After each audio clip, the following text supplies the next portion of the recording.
All right. Woo. Look. I got that wow. Who wants some hands up right now? We got that. Turn it up loud. I know you're wondering how. I got that wow. Here I go, coming. I can't ever stop. I'm a tour de force running. Get me to the top. I don't need an invitation. I'm about to start a celebration. Hello, ladies. Hello. Welcome. Good evening. Good evening. Cheers, everybody. How's your week going? Cheers. Everybody good? Well, this is Sunday night for me. Coming off my big weekend. That's right. Huh? Yeah. That's right. That's Yeah. nice. Yeah. Good for you. Yeah. Katie and I have a couple days left. Yeah, we do. Yeah. A couple days left. I think the only thing we super agree on is that Mondays bite. That's like my Friday, and I want it to be done. And you guys, it's your start of the week. Yeah. Don't want to do it. Or maybe you do, just saying. Well, but otherwise, everything is just mishmash. Okay, that's an interesting statement. Mondays bite, because we don't want Mondays to bite, right? Yeah. We don't. I know want we're working hard to stop the whole. Exactly. Yeah. Yep. So definitely one of the things that we know that we are that has motivated us to create Three Cocktails In. Welcome everyone who's tuning in. Whatever part of the day you are tuning in, wherever you find your podcasts, or if you are joining us on YouTube, thank you for hanging out with us. We are still in the early days of this podcast. This is what episode is this? Number 6, I think. 6. Well, who knows if it'll get dropped number 6. Yes, that's right. Yeah. And this is Three Cocktails In. This is addicting conversations between friends who've been there, done that, and still want more. We are really, really excited about the conversation that we have queued up today, because this is actually an extension or a continuation of the fear and risk in careers discussion that we had a couple of weeks ago. You guys remember that one? I do. Mm-hmm. I do. We've talked about this topic a lot, and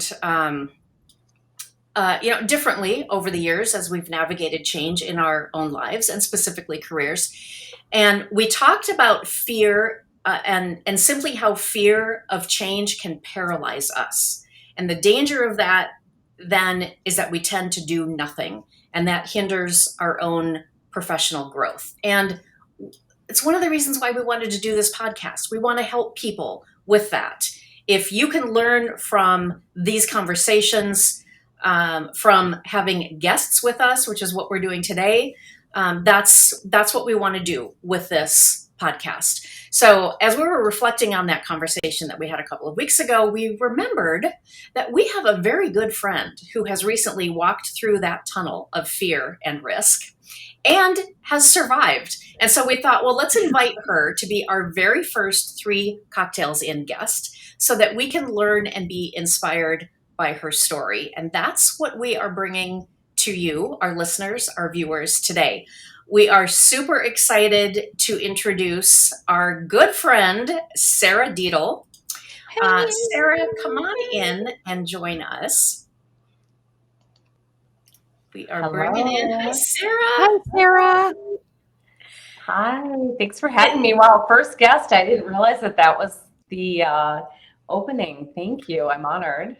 Absolutely. Well, you jumped out at us immediately after we had that conversation. Amy, I think you were the one who said, you guys, we need to bring Sarah into this conversation. Absolutely. So we go way back with Sarah, many years. I don't know how many years it is actually. But you and I were actually roommates for a while. That's right. It was great. Right before you were married. Yep. The 1 year immediately before I got married, we were roommates. So let's introduce you a little bit. Tell us about you. We're going to dig into some your career and a big change that you've made recently. So why don't you set the stage for us and tell us this path that you've been on? Oh, wow. Thank you. Well, my path, I guess, it probably started, my career path started, I think, when I was even a teenager growing up before college. I think sometimes we start talking about our career in terms of our first job out of college, but the reality is, I worked in high school. I had some great jobs. I worked in the basement of a shopping center in the ice cream shop, and I got to be the on-shift manager for Sundays, which meant that the owners of the ice cream shop gave me the keys. I felt very responsible at 16 years old, opening up and closing that store the one day of the week that they got to take off. And I also worked, retail jobs and babysitting and that sort of thing. But I always loved my jobs in the service industry the most. I went to college and studied communications and Spanish, didn't really know what I wanted to do with my career. Did some waitressing on the side as well, and found myself in my first job out of college in a television production company, and that's where I met Kitty. But actually, I met her husband Bill first. So he was the editor of the show, and I worked in the office, and we worked for a very entrepreneurial family, and they were so inspiring because they inspired me early in my career. This is when I really kind of fell into marketing. It's actually part of the role that I played at this show was, okay, ladies, this goes back to before we even had email at work, okay? So I remember getting my first email address there at that company. That's right. We did, Kitty, we did. And Kitty joined us. Bill and I worked together at this company, and then Kitty joined, and that's how we got to become friends at work. And then we both needed a place to live, and we became roommates for a year. And the great thing that I learned at that company was how important it is to listen to the customer. So literally, I was on the front lines of answering viewer mail. Okay, so this is literally in the days when people would write to the show. What was that thing you used? Because it was a home improvement show. So they were fascinated by the construction and the projects, and what was that tool that was used in this particular instance, or there was this beautiful log cabin that was built. So people want to know, how do I get my hands on those plans for the log cabin? Well, being the entrepreneur that our boss was, and I answered the viewer mail, and I went to him with these nuggets of what people are interested in. This was the cusp of the internet. So as Kitty said, we were getting email, then we built a website, and then we started e-commerce, and we started selling not just the tapes of the show, but we started selling direct to consumer these plans and these tools that they wanted. And it was because I sat on those front lines of knowing what the customers wanted by literally, like I said, answering their mail or taking their phone calls. I went to our boss with like, here's what they want. He's like, let's make it happen. So we started sourcing different products. And I think that's when I really kind of got really inspired with this entrepreneurial spirit of like what that means when you have ideas and you can just run with them. And it was great, but it was very early in my career. And I also wanted to explore, I loved travel, and during college I studied abroad for a semester in Spain, and I studied the language of Spanish because I just loved it. I loved the culture and the food and the travel, and I had this desire to kind of see more and do more. So I ended up moving on from that company and worked for a large international distributor, and it was not a sexy industry. I stayed in marketing. It was let me just tell you how unsexy it was. Okay. Wait, this was the move. This was where you went after the TV show. After the TV show. Okay. I went to a company that made replacement parts for copiers. Okay. Woo! Oh my God. So unsexy. I mean, the products. But I learned the foundations of marketing there. And it was an international company. They had distribution all over the world. Mm-hmm. They were headquartered here, but they had staff and plants and manufacturers in Japan. And the 5 years that I think I didn't mention, the first company I was there for 5 years, the next company was 5 years. I kind of have these stints of 5 years. I got to travel with them. I went to Europe several times. I went to Tokyo for a week. I went to South America. And so even though the industry wasn't like fascinating, the ability to work with people across the globe and to work in a very interesting environment was just fascinating. Yeah. Okay. I just want to point out for anybody who's younger and on the beginning cusp of their career that Sarah makes a really cool point. The product doesn't have to be sexy to make the job somewhat sexy. You got into it. You got way more out of it than copier parts. Oh, it 100%. was about everything you learned and where you got to go and all the stuff that you learned from a company that made copier parts. Exactly. You don't I think people don't often think that, and somehow the image of what they're going to do, they're looking like, oh, it's manufacturing, when really it opened doors. It was huge for what you did. So, Sarah, did you have that vision right away? I mean, I think, Amy and I would agree, I'm guessing, that you've always been very mature, right?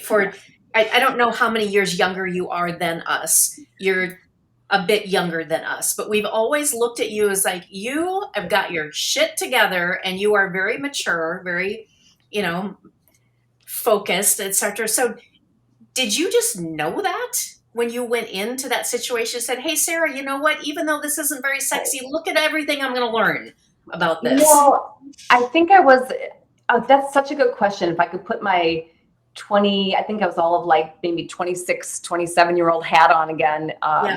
Did I have that? Was I that insightful? I don't know that I was. I think I was definitely intrigued by the opportunity for international travel and then the people. And I think that what piggyback on what you just said, Amy, you're right. It's not about like the industry. It's always about the people and being able to work with interesting people is just like fascinating. Yeah. I don't know that I appreciate your reflection on that, Kitty. I'm gonna have to think on it. I knew that. Okay. All right. Fast track us now. That's right. Yeah. So then the next. I won't take you through all of the next big phase was I was at a point when I was ready, itching for more. I think every one of my career pivots, I was always trying to go to the next thing because I had this desire to explore a curiosity and an itch for something. And I always aspired to leap into the next thing because I want to grow and learn versus I hate the thing that's behind me and I want to just shut the door on that and move.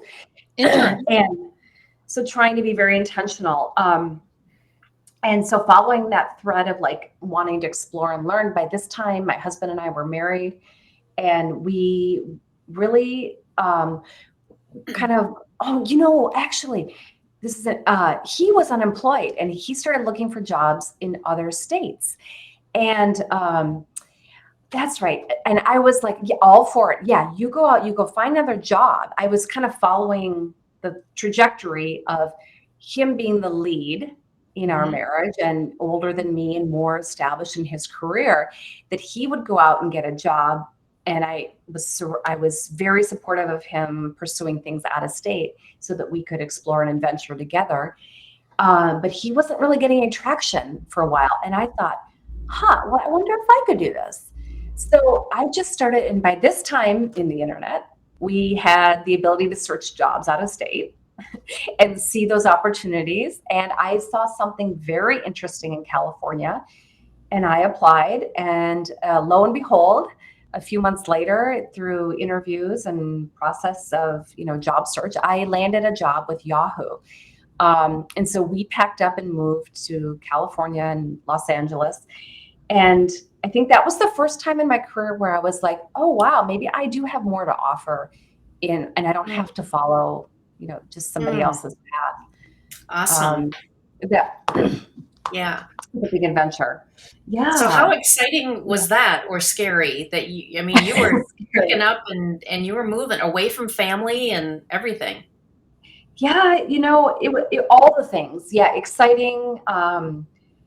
Yeah, this is scary, but also I think another thing that I always remind myself of too, as I kind of explore these next phases, and it's something I'm tapping into now, which I know we're going to get to, but I've always taken the attitude that you've got to take that step forward and put yourself out there and try something, but it doesn't mean that you can't fall back on something. So these decisions that we make, moving, pivoting, it doesn't mean that if it doesn't work out that we can't change our mind. Like, I guess I always felt like, well, yeah, we can pack up and move because our home in Minnesota and our family will always be there. We can go back Yeah. when the time is right. True. Yeah. An interesting comparison with marketing, isn't it? Because that's marketing is trial and error. It's we're going to try this, see what sort of results we get. Okay, we learn from that, and now we either go back and this way or we whatever. We can apply that to so many things in life. It is so true that taking those little risks and trying, and then I think not skipping the step of evaluating, like, did that work or not, or how do I feel about that or not? I think that's key. Yeah. Yeah.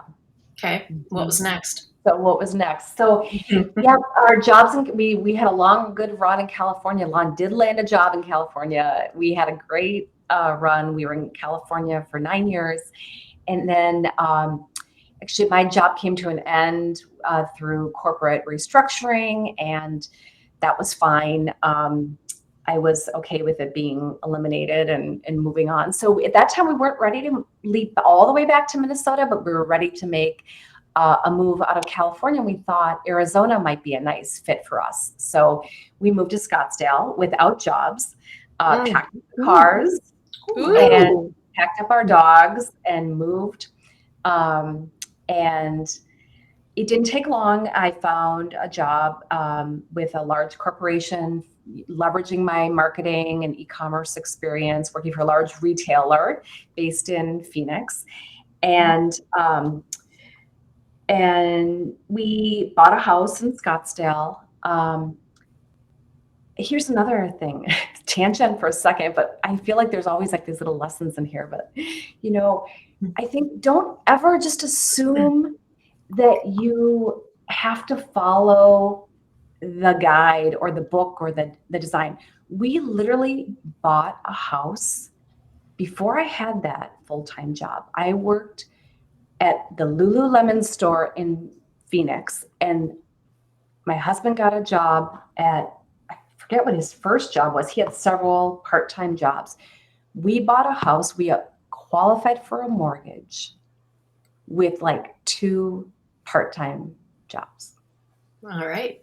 Crazy. Yeah. Like that's not supposed to happen. As a realtor, that doesn't happen so much now. That's an aside. But carry on. As a realtor. Yeah, but you're right. That's a great example of everything doesn't have to fall in this line of our traditional thinking. Traditional thinking and sequential and yeah. Anyway, if you want to make something happen, it sounds to me like you have no fear. You know what I mean? So how do you just pick how did you pick Scottsdale? And it wouldn't have, I guess it doesn't matter where, but just take that leap of just going, and you'll know it will work out, and you'll find jobs, and you found a house, and I think that would be scary for most people. That's so interesting that you say that, Stacey, because I think I wouldn't call myself fearless. I feel like I feel the fear, but then do it anyway, because I follow my enthusiasm. So if my enthusiasm is for something that's like positive, that I think is going to be bringing joy or something benevolent like in our lives, then feeling the fear just like that means that like it's significant and you're getting close to something that matters.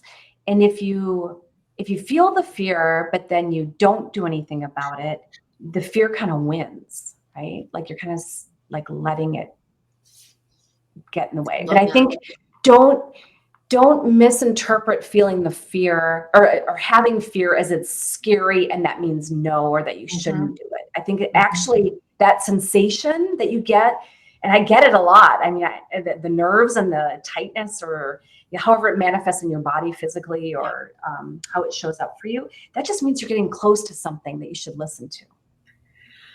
I love that. Me That's a too. really good way. It's a really good way to look at it. Well, and I think that something you said earlier was you've always evaluated what you were leaving, what worked, what felt good, what you'd like that next step to be. You don't, it doesn't sound to me like you're just like, well, I'm done today and now I'm going to go do this. No, You I'm do very think about it. You do evaluate, which also tampers that fear. That you've done your thought process, you've kind of worked this plan through a little bit and at least checked off, well, that seems like it could be scary, but I know X, Y, and Z, and so I can deal with that part of it. Because I think a lot of us don't do the evaluating. Okay, I'm a researcher. I didn't say that out loud yet. Yeah. I contemplate, but I don't just ideate. I don't just think about it. I journal about things. I read copious books, guides. I seek wisdom and knowledge from people that that are doing something interesting that I'm curious about. So I'm planful and thoughtful. So I'm not, when I have these desires, I don't just act on them like in the moment and move quickly. Yeah. How'd you get back to Minnesota? Yeah.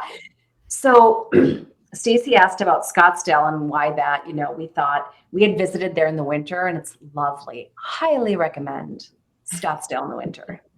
Gorgeous. I can't recommend it as a year-round place to live. I actually was quite miserable there in the summer.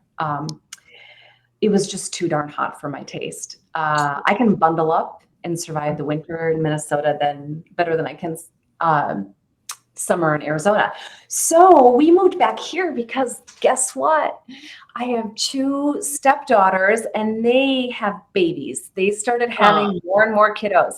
So when the twins were born, boys, they're 6 now. When they were born, my husband was like, oh my God, he's like, we don't get boys. He's like, he's got a sister. He had 2 daughters. Each of their first kiddos were girls and the boys were born. He's like, we don't get boys. I'm like, oh yeah, we're moving back. Like we need to be part of these. We both grew up with our grandparents being close by, being part of our lives. And I wanted that for us, for this next stage, like for where we're headed. Like I wanted to be here for them. Yeah. So we moved back to Minnesota. And I guess par for the course for me, I was able to find another corporate marketing job. I mean, it's just sort of like I put myself out there, I pursue things and I find them. I landed with a great company in Minneapolis. I started there in 2018 and had a couple, good years in the office before everything changed. Everybody here has a story about what happened in March 2020 and how our lives changed, right? I was super grateful to have that job. We got a chance to completely pivot, and I was leading a team at that time, and we just hunkered down and stayed the course and did our job, and it even brought us closer together, and but it was really at that time, and I was reflecting on this, where I really decided for myself. And at that time, In 2020, I was 48 and I was anticipating my 50th birthday in a couple of years. And there's just been something about turning 50 that I've had in the back of my mind for years, that it would be a big milestone and I wanted it to be significant. And I didn't know what I wanted it to be, but I wanted it to be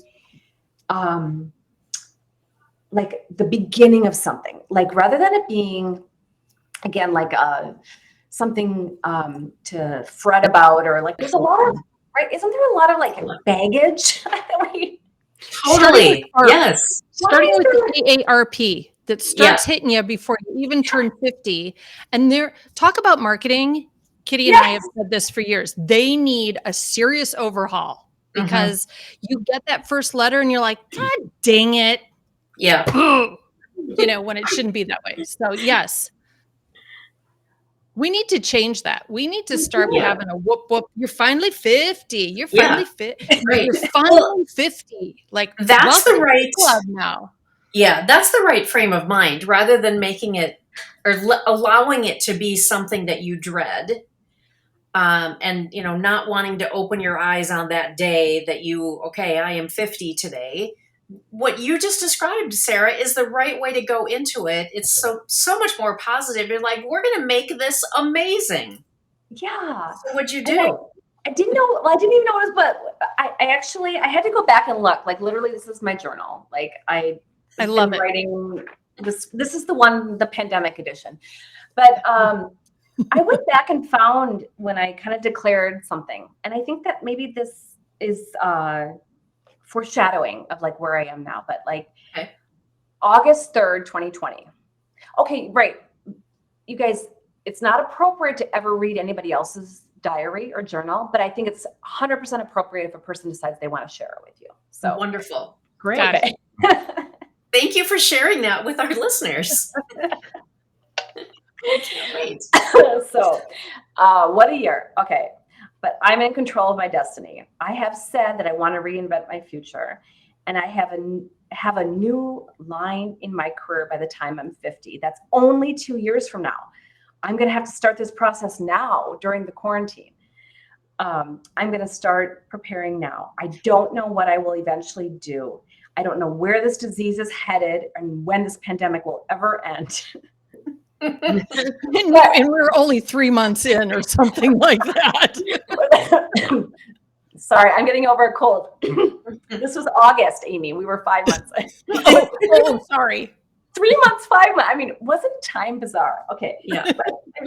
I feel like this is like Laura Ingalls to herself. I said, literally, this is so embarrassing now that I'm saying it out loud. This is wonderful. We had no idea we were going to get to hear from your journal. So this is great. Please continue. I said, I have no idea when this pandemic will end, but who will I be when this is over? I will be ready. Oh, I love it. I love that. I just got shivers. That is so good. You created your own destiny with that. I didn't know how I would get there. And but you took the first step, and that was simply acknowledging that you wanted something more. I wanted something positive to come out of it. Yeah. Sure. Thinking about my grandkids, and even at this time, like we weren't seeing each other like the first few months, and like I knew that this will be like the story of the virus, and we'll all be reflecting when we're old, years and years from now. Like we'll talk about what 2020 was and what it was like at that time, and I just wanted my story coming out of it to be like I reinvented my own future. Yeah. And I took the time and used it like productively. So that was 2020. You've made some pretty amazing moves since then. Tell us, and I mean all of those, that whole path that you just laid out for us. Lots of risks in there, as we've identified here. But what you've just done in the last 6 months or so, we're super excited to bring that to people as you are getting ready to launch something pretty significant. Thank you. Yeah. And it's been a process to get to that, but yeah, I've totally pivoted my career. I'm no longer working in the corporate world for other people. I have created my own company and my own business, and we are opening a yoga studio. So what I didn't mention throughout my career, so 25 years of all those jobs that you kind of heard a little bit about, on the side, I've had a personal passion for yoga. It has been my source of movement, of exercise, of strength. It's brought so much sanity, frankly, to my time and to my day. And I truly believe in health and wellness, and I believe that yoga has the ability to make people feel better. It's like, it's not that complicated. It's just, it can make people feel better. Yeah. And I'm inspired to bring that to more people. And I think, again, our pandemic stories, how do we feel now? People have a desire to be in shared experiences with each other again. I mean, we are doing this right now on a like recording, Zoom type thing, with great technology that was launched in the pandemic. And it's allowing us to cross states and come together. And Stacey, I don't think, I would have met you had we not been able to come on this. Right. Amazing. But people truly want to be together again for these shared experiences. And I think there's a real desire for people to take care of themselves, but they kind of want permission and help to like get there. And I'd love to provide a solution towards that.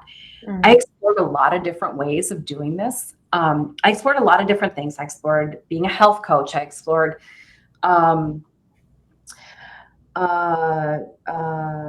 can't even think of all the things like on the top of my head. Like I explored a lot of different routes, and I landed on a yoga studio because I want to create a community environment, a gathering space outside of someone's home, outside of their work, an environment where they can feel connected to people and they can be in their body and they can, for 1 hour, not be interrupted by technology. I think we are too on and we're too available and accessible.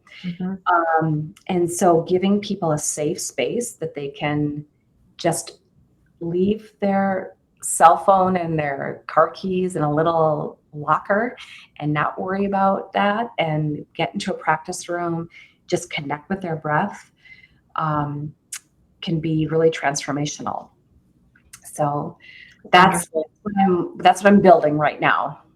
When is the opening? Yeah, sometime before the end of the year. So it's under construction now. And we're marketing the studio, of course, already. And it's moving along really, really well. And so sometime in December. Awesome.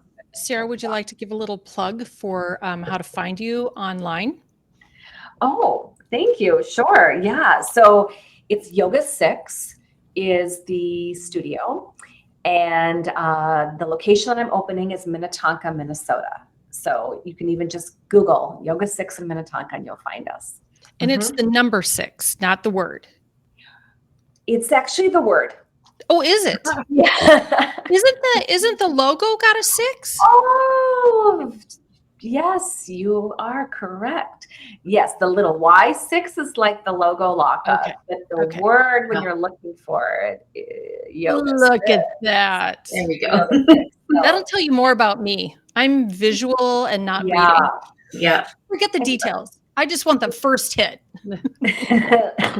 Well, it was so exciting the other day. I'm scrolling around Facebook and all of a sudden this little ad popped up for yoga studio opening in Minnetonka. And I'm like, oh, this has got to be Sarah's. So I took a screenshot of it, sent it over. Is this you? Yes. I love it. I love it. The marketing's working. I'm having so much fun right now. Wearing the business owner hat is, I'm learning a lot, and it's scary. It's very, I feel out of my element every day in like creating this company and the business. But but I've got a team of people that I rely on now. Like I've built my little, let's call it like, you talk about like board of directors or the people that you rely on. I've got my accountant that I've hired, and I've got, well, first I had legal guidance to help with setting up the company. And I've got the corporate team. So Yoga 6 is a franchise, Okay. and I've got the corporate team behind me. So it's a great way to create a business for yourself, but not by yourself. And that truly resonated with me. In my research exploration, as you know now that we've talked about it enough, that I turned over all these different rocks and explored lots of different ways of opening a yoga studio. I looked at doing it myself. Obviously, as a marketer, I could have branded it, something, and found my own location and created my own vibe and design and all of that. But I ultimately gravitated towards Yoga 6 because my business side said, I like their model. It's proven. I mean, we're almost going to be the 200th location across the US for Yoga 6. And it's not just on the coast. So it's, yes, in California and in Florida and on the East Coast, but some of the most successful locations are in suburban Chicago. One of my colleagues is in suburban Milwaukee, and St. Louis is successful. So it's a proven concept that I think will work really well here. It's also a proven business model that just makes sense. So it's a membership-based model where right now we're selling founding membership to people who are willing to sign up for just 1 month. And in return, they get access to online classes so they can start getting their yoga practice back on if they kind of fallen away from it over time, or if they're just brand new to it.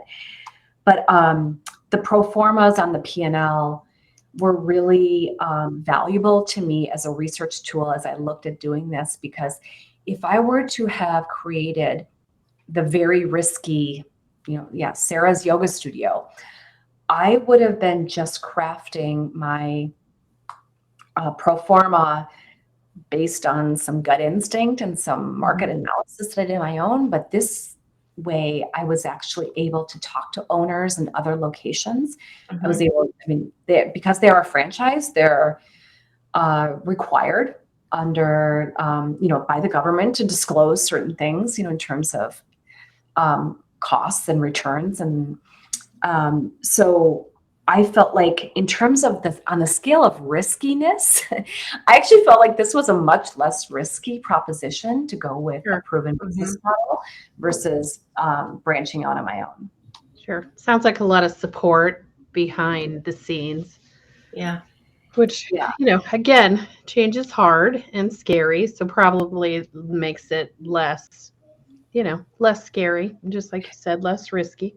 Absolutely. And it's beautiful too, Stacey, because I still get to put my spin on it. So the analogy that I've been using is that I've bought a coloring book from them. So I've got this playbook. It's got all the pages in it. Every page is outlined, but I get to color it in. So it started with the location. I was the feet on the ground, looking at the market, looking at the location. They set me up with a local broker, and they have their data that backs my hypothesis that this area is desirable for yoga, and that we can have another studio here. There's another offering would be welcome, and they've got the data behind that from a consumer buying behavior standpoint that kind of backs that up. But I get to put a lot of my own creativity and spin on it, even though there's a framework. So it's the location, the team, and how I'm structuring. I've just hired 12 yoga instructors, and I couldn't be more excited because I not only aspire to create a studio where the community can come and practice, and where we can serve people by helping them at all levels and abilities feel comfortable with coming to a fun and energizing and empowering yoga class, but I want to be a great place for yoga teachers to work. Like I've been a boss for years. I've managed a team, and I want to be just a great place for yoga instructors to grow and thrive and flourish. And often they work independently and kind of bounce around from studios. Many of them work full-time jobs because being a yoga instructor just frankly isn't like the most lucrative kind of career. But I get to invest in them. And this weekend, we're doing a 3-day immersion training together where a master trainer is coming into town, and we're all going through the methodologies and the formats and the cueing sequence. And I'm going to be right there with them, learning alongside. And so I got to, I'm picking the team, I'm hiring the staff, hiring the contractor. That was like way outside my element, you know. It's it's so exciting. Congratulations on all of that. How did you know it was the right time? Like, when were you just crystal clear? You're like, I'm doing it now. I'm ready. This is it. I had a gift about a year before I left my corporate job. The gift was a career coach. My boss was kind of grooming me and a colleague of mine for our promotions to VP. And as part of that, we got an assigned like career coach who's independent. She didn't work for the company. And I got to spend time with her. And it was an amazing gift because not only is she incredibly talented, but she was like work therapy for me. And I knew it was the right time because she asked me all the right questions about like the things that I cared about. And what we came to the conclusion of was what I cared the most about was my team and setting them up for success, and that they could grow and flourish. And I also cared a lot about my reputation at the company, and I cared about a really smooth exit. And it was scary as heck to admit that, because here they had invested in me, and they hired this person to work with me to transition. And while I worked with her for 6 months, I was promoted while I worked with her. And then we worked on my succession plan. And how I knew it was the right thing was as soon as I said the scariest thing out loud, which was saying to my boss, this will be my last corporate job. And I'm going to be leaving. I don't know when. And even at that time, I didn't really know exactly what the next thing would be. Like I was still exploring a few of these things. But I think how I knew was when I said it, I was so supported and it felt right. And it was, I think, like the kind of like one of the first times too in my career. I think for so long I had oftentimes felt like I had this feeling inside me, but I couldn't admit it out loud. Like you weren't supposed to ever tell your boss, I'm going to leave. That's exactly what I was just thinking. You're the last ones to know. Who says that, right? Hey, thank you so much for the Thank you so much for the wonderful coaching. This is what I've learned. I don't want to be here. Yeah. But I think you did it right, though. You know, I know people don't like to do it, but that's how you should exit is, you know, make a succession plan with your, you know, management team and, you know, work towards, you know, finding your replacement or training your replacement. That's how it should work. And your boss should be open to that. Instead, you know, that's much better than just giving your 2 weeks, you know, and leaving them high and dry. So absolutely, that's how it should be. You know, I think the other thing, Kitty, like to your question about how did I know? You know, sometimes you know by the things like, or you know what you want by eliminating the things you don't want. So during this time too, part of the investment in me and in my growth was to get me to that next level, but it was also the continuing grooming of me for my boss's job. Mhm. And so that was my in his eyes, in his peers' eyes, I was his succession plan. And I saw the work stress and demands on him Mhm.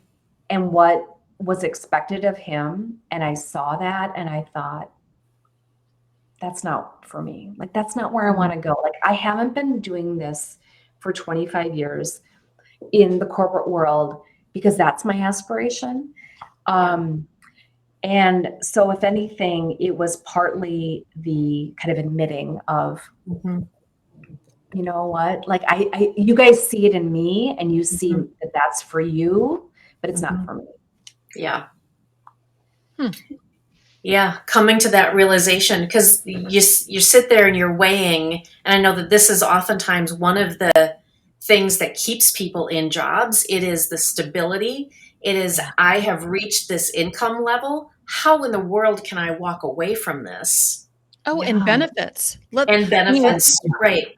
We all have to face that on Yeah. top of it, you know. Mhm. I know. And we could have whole nother conversation about it. It irks me to no end. Why are our healthcare benefits tied to our employer? We should be in a system that is not at all related.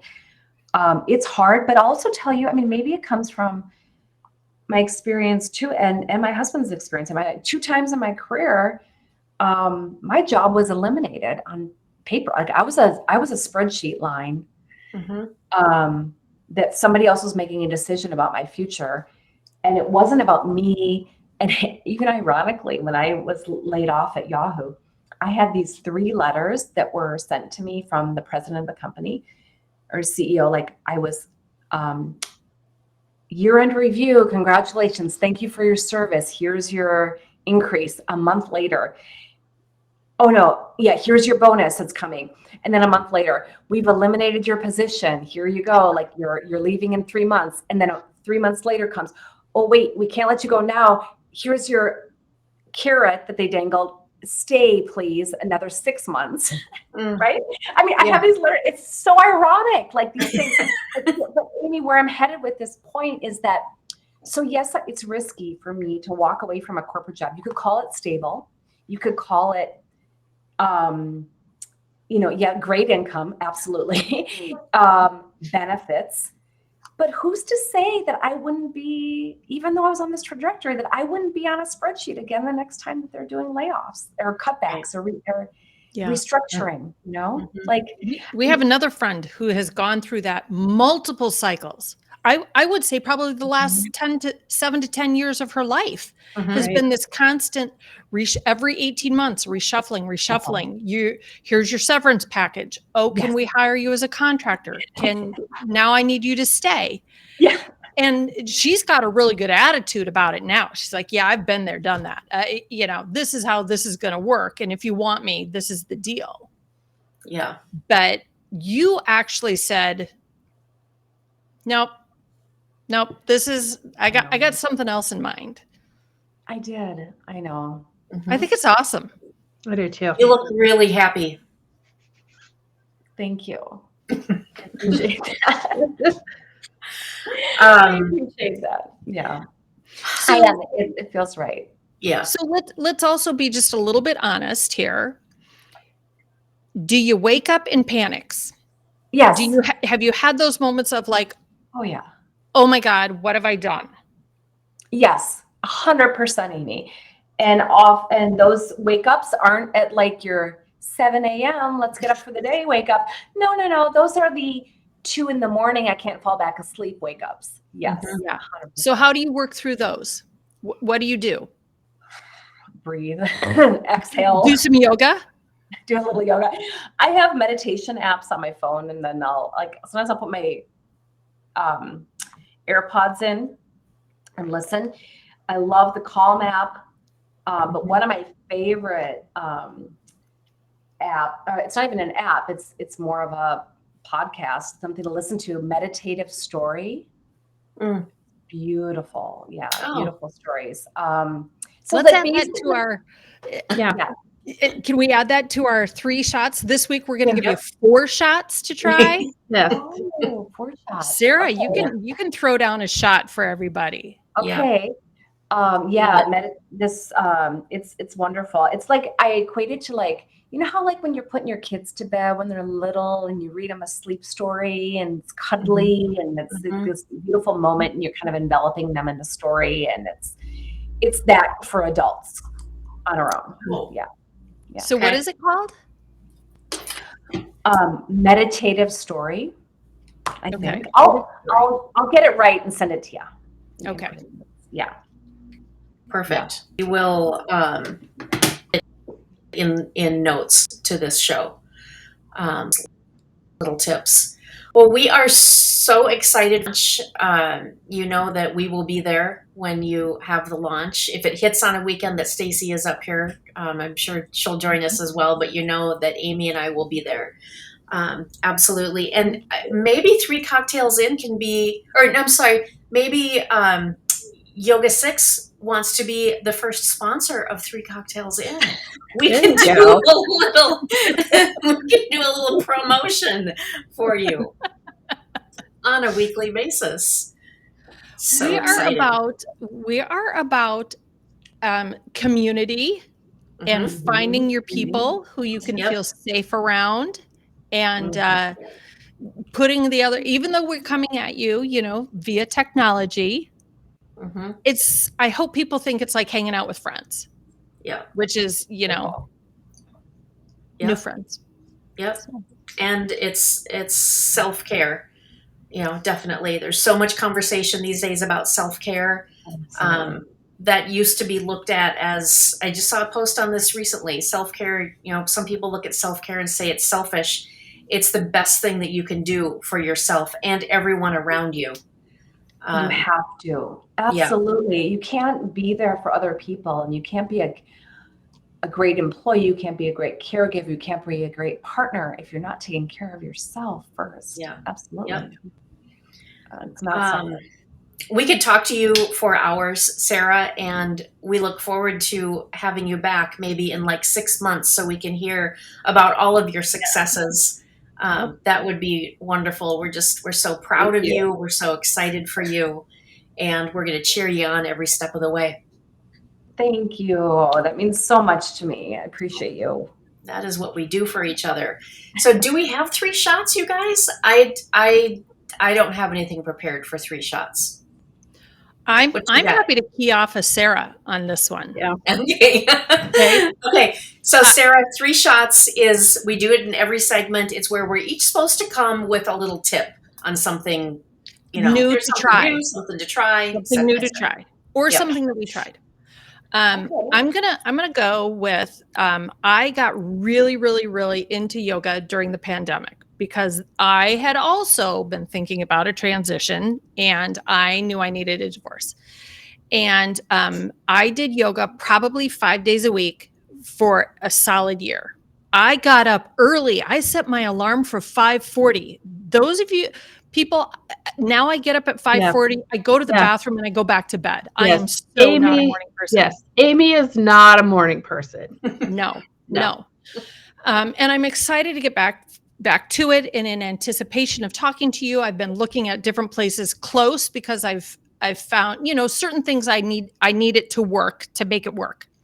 But the one thing that I have taken from there that I encourage everybody to do a little research on, and maybe Sarah, you can give us a good site for that, is yoga breathing.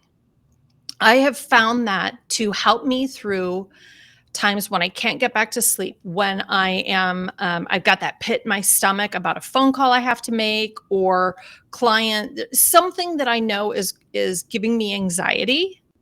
I have found the idea of a good yoga breath, just when you're thinking about breathing well, you can't think about the other stuff. And I would encourage anybody, it doesn't require you to move, people. I'm going to tell you that right now. So there's no excuse that you're out of shape. I think everybody should do a little research and explore some yoga breathing. breath work for calming. Absolutely. You are spot on, Amy. There's science that backs that up, actually. It's nasal breathing. Yes. We are supposed to breathe in and out of our nose. We've become too reliant on mouth breathing. And it is it's a natural, because your nose is a natural filter of the air, and it can warm the air, but it has immense health benefits. We can probably find something to link to. I'll share with you after this. Wonderful. That is Good one, Amy. Thank Yeah. you. I'll make up for Kitty because I could have two. So my first one, I was going to show you what I was drinking today, a bubbler. I found these to be sweeter than most of the, bubbly water that you can get. It's an antioxidant sparkling water that boosts, energizes, and restores balance. Whoop-de-doo. So there's my one. The second one I thought of as we were talking, a change is scary, I think that goes to, a lot of what you said, but I think, you should never regret, making a change. I don't think anybody usually regrets it. And even if you fail, or it doesn't turn out how you want it to be, or how you thought in your head something would be, you still learned something, probably learned a lot. Yes. So make a change. Yep. Yeah. I love it. I think I've seen a meme or something that says, I never fail because I always learn something. Yeah. Right. So yeah, we need to keep that in mind always as we encounter different trials and tribulations, as we go through life, and as we challenge ourselves to explore and figure out, what does that I want more mean? Because that's what we're all doing here every day. There's so much out there in our lives at every age that we are in, and I keep telling young people whenever I talk to them, it just keeps getting better. It really does. And maybe if someday they'll finally be 50 and get to join the club. Yes. So I'm not sure that I told you guys this or not, but at one point when I realized, one night Bill and I were at Perkins for dinner. Don't judge. Don't judge. I love it. Okay, were you there at 4:30? Yeah. No. We went there because it was close. We know we can always get in, and we wanted breakfast for dinner. Okay. Oh. So but here's the thing. And this was like within the last year, I'm sitting there, I'm looking at the menu, I'm trying to decide what I'm getting. I close it, I'm looking at the back, which is the 55 plus menu. And I'm looking at it, I'm like, I can order off of this menu now. And at first I was like, yeah, I'm not doing that. But then I looked at it and I'm like, well, wait a minute though, it saves me a little bit of money. So like, why wouldn't I? I bought the senior citizen tickets for a movie once too. Yes. Why not?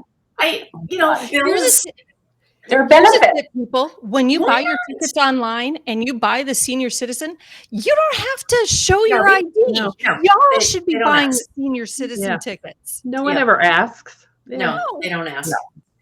But I was super offended because when the waitress came over, she didn't ask to see my ID. I'm like, wait a minute, don't you want to confirm that I'm over 55? Or are you just looking at me and you're saying, oh yeah, she's over 55? This is a no-win situation. No. Yeah. But anyway. All right. Cute. Well, shall we wrap? Yeah. It was nice meeting you, Sarah. Sarah, thank you so much for coming and sharing your story. Thank you. I really enjoyed it. You guys are lovely and made it really easy to share. So thank you.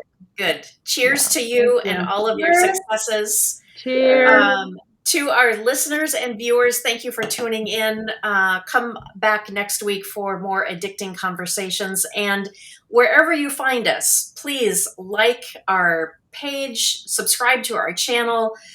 We will have more and more and more addicting conversations coming your way. We'll see you all soon. Bye. Bye. Bye-bye. All right. Woo. Look. I got that wow. Who wants some hands up right now? We got that. Turn it up loud. I know you're wondering how. I got that wow. Here I go, coming. I can't ever stop. I'm a tour de force running. Get me to the top. I don't need an invitation. I'm about to start a celebration. Let me in. Brought a good time plus some friends. Turn it up loud past 10. Turning up the crowd when I hit 'em.